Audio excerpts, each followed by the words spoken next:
80 के दशक की एक अदाकारा जिन पर चर्चाओं का बाजार हमेशा गर्म रहा, जो अपनी अदाकारी से ज़्यादा अपने लव अफेयर्स और उसमें धोखा खाने के लिए मशहूर रहीं।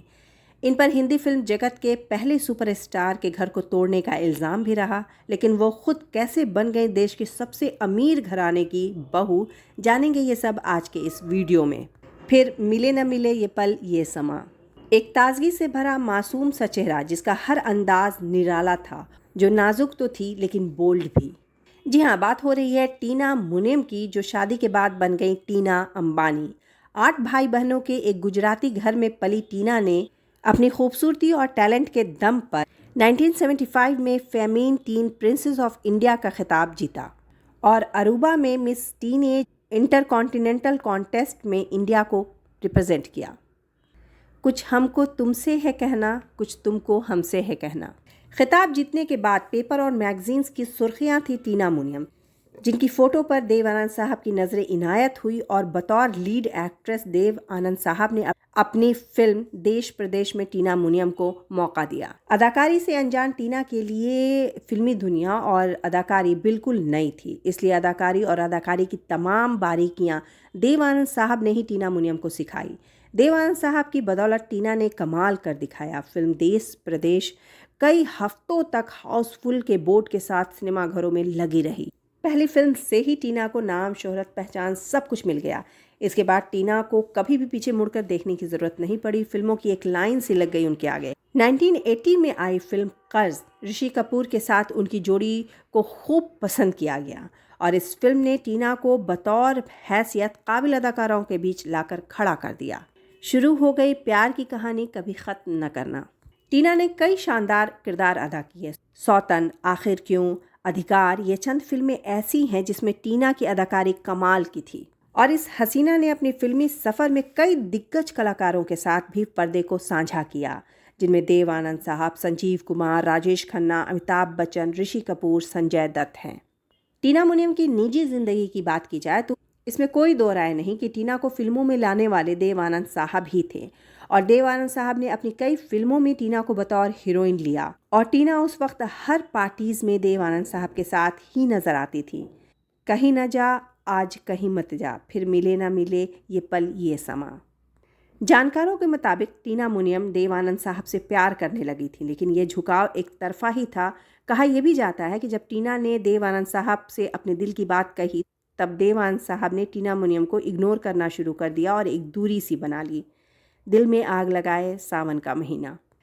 देव आनंद साहब की बेरुखी ने टीना को संजय दत्त के करीब कर दिया, जो उनके बचपन के दोस्त भी थे। दोनों के प्यार के चर्चे आम होने लगे। पेपर और मैगजीन्स टीना और संजय की तस्वीरों और इनकी चटपटी खबरों से भरी रहती थी। दिल तेरे बिन कहीं लगता नहीं, वक्त गुजरता नहीं। इन दोनों की जोड़ी इतनी प्यारी लगती थी कि सुनील दत्त साहब ने एक फिल्म बनाने की सोची इन दोनों के साथ। फिल्म थी रॉकी और ये फिल्म शानदार फिल्मों में एक साबित हो। संजय दत्त के प्यार में टीना इस कदर पागल हो चुकी थी कि वो कई फिल्में सिर्फ इसलिए ठुकरा देती थी क्योंकि उसमें संजय दत्त नहीं होते थे। लव स्टोरी, एक दूजे के लिए, ये ऐसी फिल्में हैं। लेकिन ये रिश्ता भी बहुत कड़वे मोड़ पर आकर ख़त्म हो गया। दरअसल संजय की बुरी लतों की वजह से टीना उनसे दूर हो गई। टीना को संजय दत्त के ड्रग्स लेने की बात का पता नहीं था। टीना ने खुद उन्हें ड्रग्स लेते हुए देख लिया, तब से एक दूरी सी बना ली। इसलिए ये रिश्ता भी करवाहटों के साथ आकर टूट गया। जब अपने हो जाए बेवफा तो दिल टूटे। हालांकि कहा यह भी जाता है कि दोनों के लिए ये वक्त तकलीफ़ों भरा रहा था।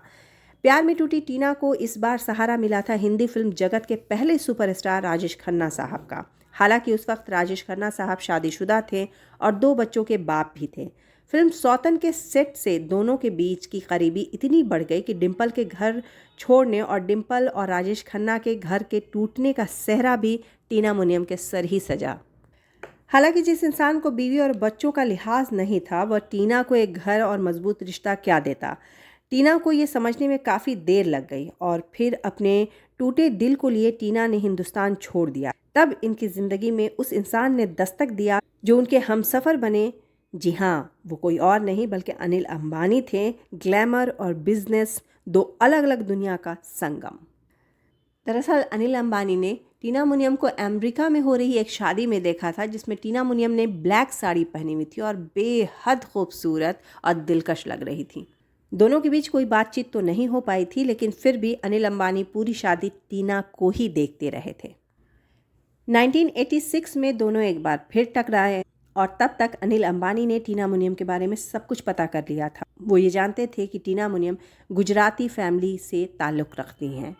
तब तक टीना भी ये जान चुकी थी कि अनिल एक बेहतर इंसान है। दोनों के बीच मुलाकातों का सिलसिला शुरू हुआ। हालांकि फिल्मी बैकग्राउंड की बहू अंबानी फैमिली नहीं चाहते थे, लिहाजा दोनों एक दूसरे से फिर से एक बार दूर हो गए और अमेरिका चली गईं टीना मुनियम अपने इंटीरियर डिज़ाइनर की पढ़ाई कंप्लीट करने के लिए। फिर 1989 में जब अमेरिका के लॉस एंजलिस में एक बहुत बड़ा भूकंप आया था, तब अनिल ने किसी तरह टीना मुनियम का नंबर ढूंढा और उनको फ़ोन किया और पूछा, तुम ठीक हो?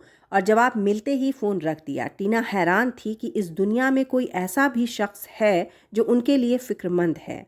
लिहाजा टीना ने इस रिश्ते की तरफ फिर से पहल की और उधर अंबानी परिवार को भी ये समझ आ चुका था कि अनिल टीना के अलावा किसी से शादी नहीं करेंगे। अंबानी परिवार ने आखिरकार अपनी रजामंदी दी और दोनों परिवारों ने मिलकर 1991 में बड़े धूमधाम से टीना मुनियम और अनिल अंबानी की शादी कर दी। तब से दोनों अभी तक साथ हैं।